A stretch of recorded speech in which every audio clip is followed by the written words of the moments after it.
Bonsoir et bienvenue à tous dans le programme du soir sur New World Info. Ce vendredi, nous commençons avec le décryptage de l'actualité. Nous allons partir pour le Sénégal, évoquer donc ces propos de Macky Sall à Justin Trudeau. Interdire l'homosexualité n'a rien d'homophobe. Nous y verrons un peu plus clair avec Mamadou Diouf, notre éditorialiste. Bonsoir Mamadou Diouf. Bonsoir Samuel.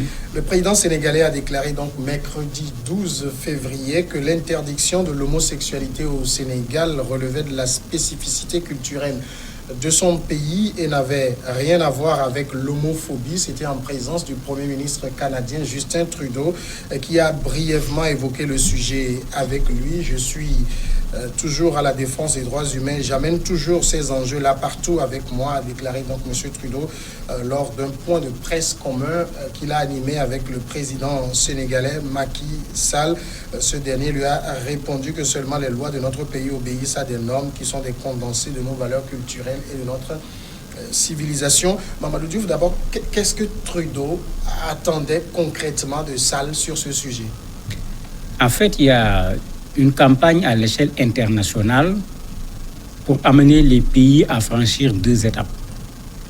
La première étape qui concerne le Sénégal, c'est ce qu'ils appellent la dépénalisation de l'homosexualité. Et ils le font dans tous les pays, même quand les gens sont convoqués à Genève sur les questions des droits de l'homme, nos pays sont régulièrement interpellés sur la question. La deuxième étape, qui est également une étape que les gens prennent en charge, c'est d'amener nos pays à accepter le mariage homosexuel. Donc il y a ces deux étapes, mais quand le pays n'a pas encore fait la dépénalisation, tout le travail va dans le sens de la dépénalisation parce qu'ils considèrent que quand on condamne quelqu'un en le considérant comme étant un homosexuel, c'est de l'homophobie. Systématiquement, ce que le président de la République a nié en disant que ne pas être d'accord avec l'homosexualité ne peut pas être synonyme d'homophobie. Ça veut dire que la définition de l'homophobie est à géométrie variable?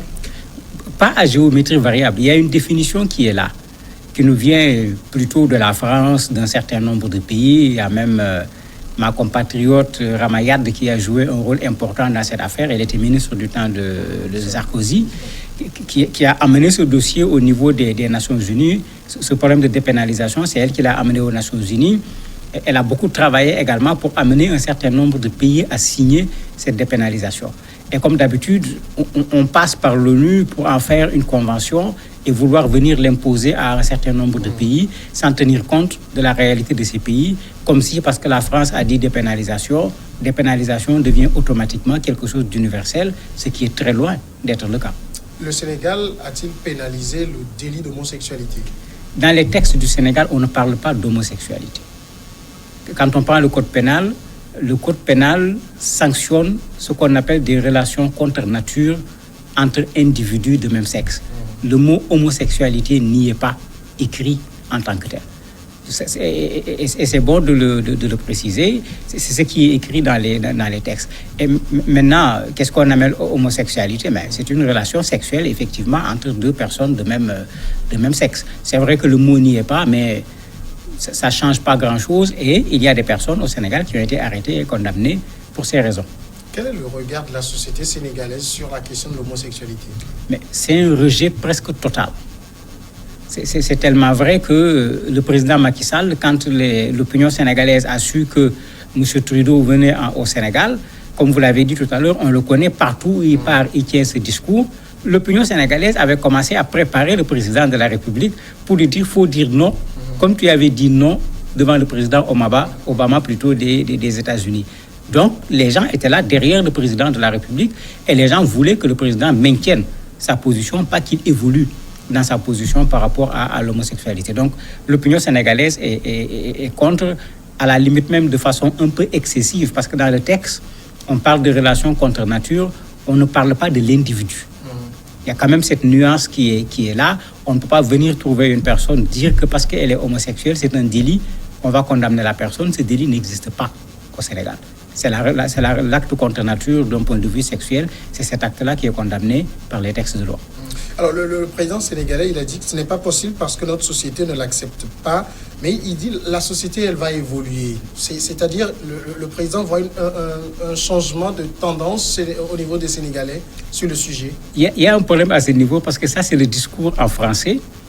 dans le discours, parce qu'il a répondu à la question en français, il a répondu à la question en wolof. Dans la réponse en français, il y a cette fenêtre que les gens ont voulu utiliser pour dire que ça veut dire que demain, il peut y avoir une évolution. Mais dans la réponse en wolof, il n'y a pas de fenêtre.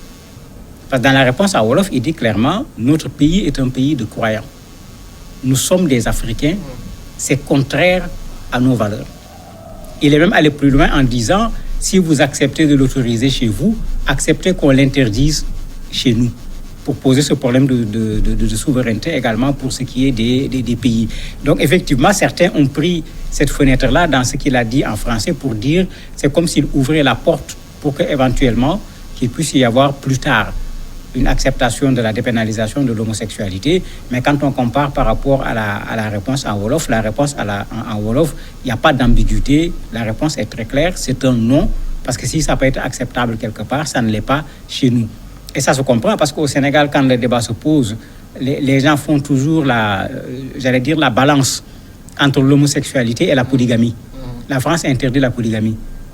Les Sénégalais ont l'habitude de poser la question en quoi la polygamie est plus immorale que l'homosexualité, pour qu'on puisse dénoncer autant la polygamie en France. Rappelez-vous le débat entre Sarkozy et Hollande sur la polygamie, mais tous les polygames ont été traités de tous les noms d'oiseaux à la limite. Et malheureusement, Hollande, Sarkozy, tous ont été polygames d'une façon ou d'une autre, bien que ce n'était pas de façon officielle, puisqu'il n'y avait pas eu de mariage. Donc, au Sénégal, ce problème est tout le temps posé.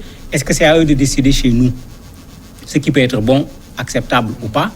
Et pourquoi ils vont refuser la polygamie chez eux et vouloir nous imposer qu'on accepte l'homosexualité et le mariage homosexuel plutôt au niveau du Sénégal. Donc, il y a ce débat qui est là depuis fort longtemps. Ça n'a rien à voir avec la venue de M. Trudeau et c'est pourquoi l'opinion sénégalaise a anticipé pour dire au président, il faut dire non. Est-ce que vous ne pensez pas que la pression qui est exercée sur l'Afrique de manière générale sur ces questions-là risque un peu de faire changer les dirigeants sur le sujet? Mais pour moi, c'est logique. Faut se rappeler François Mitterrand qui venait dire aux Africains, venez aider la France à défendre l'exception française. Puisqu'à l'époque, la France était envahie, entre guillemets, par le mode de vie américain. Je me rappelle encore de ça. Puisque j'ai riais en disant, mais au lieu de nous occuper de notre exception, on va s'occuper de l'exception des autres. Et c'est la France qui nous a assimilés, qui nous demande de défendre son exception. Mais il faut défendre l'exception africaine. Et ça existe déjà, cette défense de l'exception africaine. Vous avez un certain nombre de mouvements de droits de l'homme, comme celui du Burkina, par exemple, le MBDHP, qui s'appelle le Mouvement burkinabé des droits de l'homme et des peuples. Et le mot peuple, ici, a son importance pour montrer aux gens que quand on est en Afrique, nous n'avons pas exactement les mêmes réalités qu'ailleurs. Même d'ailleurs, dans les textes africains en matière de droits de l'homme, le MBDHP et un certain autre nombre de mouvements de droits de l'homme, en faisant cette défense, ont défendu également cette africanité sur un certain nombre de plans. Mais malheureusement, beaucoup de ces mouvements des droits de l'homme sont financés par l'Occident. Et l'Occident, quand tu t'en prends à cette question de l'homosexualité, ils sont prêts à te couper les robinets, demander au feu président Mugabe. Une partie de ces problèmes était due au fait qu'il avait montré une opposition radicale, catégorique, par rapport à l'homosexualité. Alors, c'est ça justement la question. Les Africains pourront-ils résister face à ces genres de pression financière, par exemple? Mais bien sûr, les gens peuvent résister parce qu'il faut poser le problème comme il doit être posé.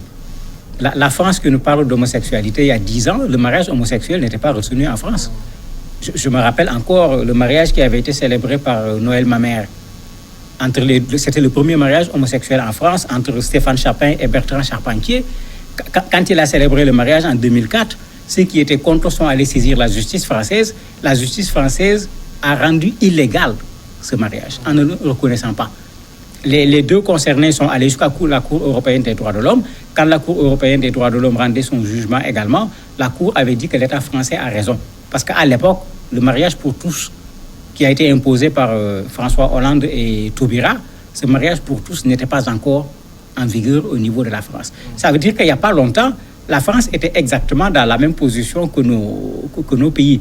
Maintenant, est-ce que parce que la France a changé de position que nous devons changer de position?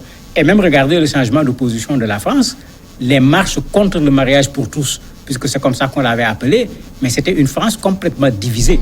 C'est par un forcing qu'on a fait passer le mariage pour tous en France. Et vous avez jusqu'à présent des Français qui sont contre, mais la loi sur l'homophobie empêche les gens de se prononcer contre cette question de l'homosexualité, alors que c'est eux qui nous disent qu'ils sont les champions du droit de l'expression. Bah, pourquoi on ne laisse pas les gens dire qu'ils sont contre l'homosexualité? La France n'a pas pu résoudre ce problème dans la discussion. Ça, il faut le dire clairement.